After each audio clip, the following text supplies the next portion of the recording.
How you all doing today?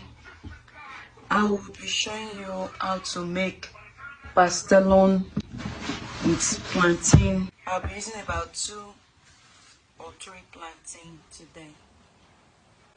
So the first thing first, I've already turned on the deep fryer that I'll be using. Then let's get on with the preparation of this. Let me know in the comment section how your day has been going. But if you have a plantain that is this ripe, we can still make good use of it. Just have to be very careful when you are opening it up. If you haven't subscribed to my channel, please do subscribe. Remember to hit the notification bell. God bless you as you do. If you have subscribed, please hit the notification bell so at any time I make a post, you'll be the first to know about it. Thank you and God bless you. So, ensuring you have to make a straight cut.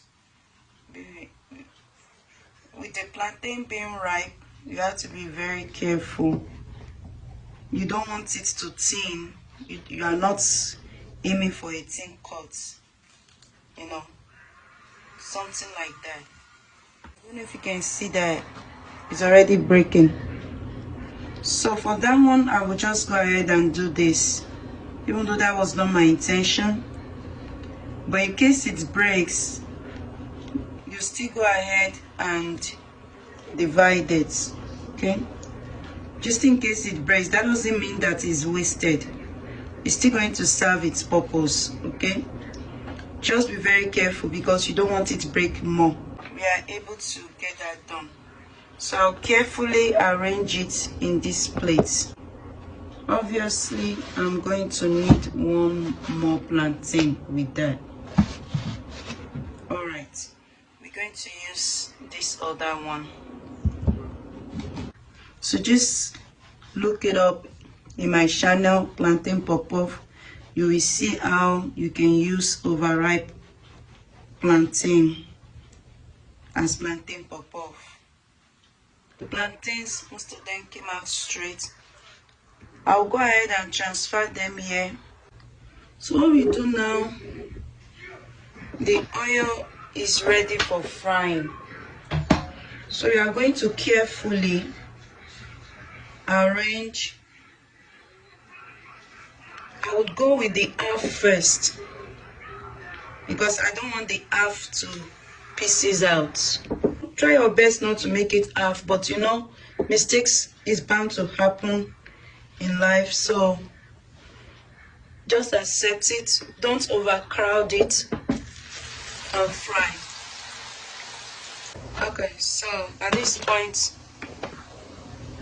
you can use fork to press it out so that if there's any extra oil, it comes out. But be very careful because you don't want it to break. Okay? Remember, it's already half, so you are trying your best not to let it break. Okay? Alright. See, those ones are out. The next is for us to put these ones, the longer ones there. I'll make it just 3. Except if you have a bigger deep fryer that you know will take long. Okay. So with that being done, we are done with the step of frying the plantain at this point. So we'll cover it and put it up somewhere till we need it. For the next step, so after frying the plantain, you get some onions and then you cut the onions, and you see why we need the onions. Our onions is now cut, as you can see. So our onions is ready for rinsing. So while I was cutting the onions, I cooked the vegetables we are going to use for this recipe. In this case, I'll be using my white salt. I know I don't usually use this white salt. I prefer using my seasoned salt. I prefer this one, you know.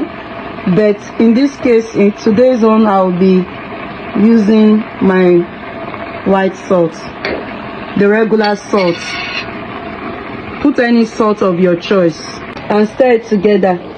Once it's done, turn it off. Then we go to the next step. So in this next step, you are going to get your vegetable oil, any oil of your choice, but I'm using grapeseed oil. Once your oil is hot, go ahead and pour the onions inside. Stir together. Alright, so at this point that you've poured your onions,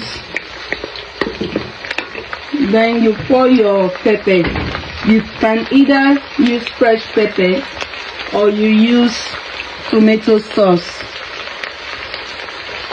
Okay, so we leave this to fry. So at this point, as you can see, so the next thing is for us to put our beef inside. You will need to, if your beef is frozen, try and deter it. You know, you can use the microwave or hot water to deter it. So we put our beef inside the stew at this point. That one is not enough for what I want, so I'm using 2. After putting your grounded beef, this is grounded beef.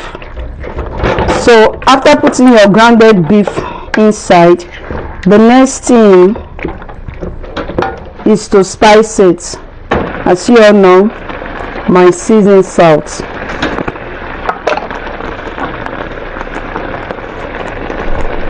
So we stir that together. So I already have this crayfish, you know.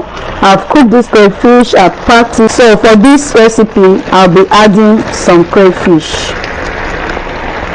If you want to use crayfish like I did, when it's almost done, that's when you should pour the crayfish. It is cooked. Of course, you want to cook it before you add it to this recipe. Here is our beef and crayfish.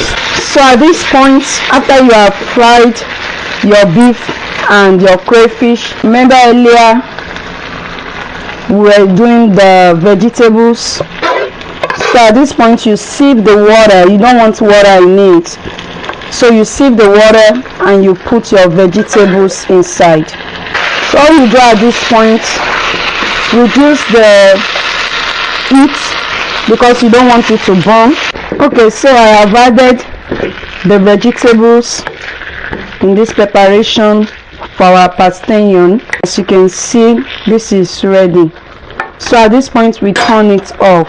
Okay, whatever baking tray you want to use, either your baking glass or you want to use your baking tray, so you rinse it out and then you dry it. Make sure it has no water inside. So after drying it out, you use your spray. I'm using coconut oil non-stick cooking spray. That's what I'm using. So you spray. If you don't have a spray and you want to use a butter, you can use butter. The reason for the spray is because we don't want it sticky. Remember our plantain that we fried earlier? You know, I was telling you that try and let it be a whole one, but if not, try your best to make sure it's half. So this is where it comes in place. After that, you put your sauce, the beef and the vegetable and the crayfish that you did earlier. You put it on it, spreading it out. You open up your eggs, beat your eggs together. before pouring on it. And by the way, I added salt, a little salt to my egg. So you carefully pour your egg on it, then your cheese. I'm using Pastelon cheese. Feel free to use any cheese of your choice. My hands are clean, by the way.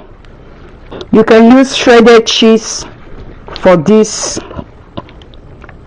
also. Alright, having rinsed my hand, try and spread the cheese. If you are using shredded cheese, whatever cheese you are using, spread it on it. And I am adding beans to my Pastelon. I'm using the canned beans, ground carbs, pork and beans. If you don't have beans, you can skip this step and you don't necessarily have to add beans. Honestly, I just want beans on it. That's why I'm using beans, but you don't have to. Okay, but you can use beans if you want to. At this point, you spread your beans on top of it. Again, you don't have to use beans, it's a choice. So after spreading your beans on top of it, you spread your next set of plantain on top of it. So what we do is we pour the rest of our beef preparation on it. You want to ensure that it's all well covered up. Then the next step is to put your cheese, but this is the cheese I'm using, but feel free to use cheddar cheese, shredded cheese, whatever cheese you want, you know.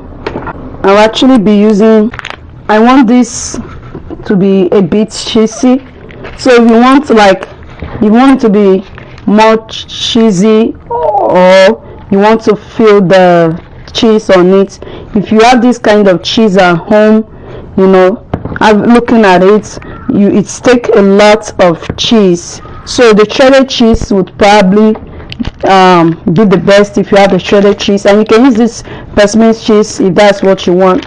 But and also I'll be using the white America pasteurized single cheese on top of it. So as you can see, our Pastelon mixed vegetables and beans is ready for baking.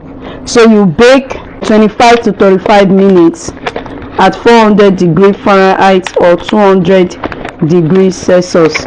So you cover at this point. If you have a cover for it, cover at this point, and if not, you can leave it open, you know, however you bake.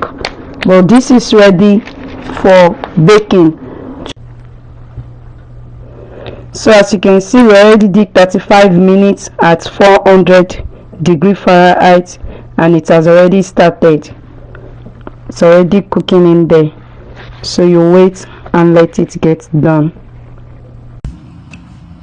Depending on the size of your Pastelon, you can determine the settings of the oven, but I'll be using oven 450 for this size.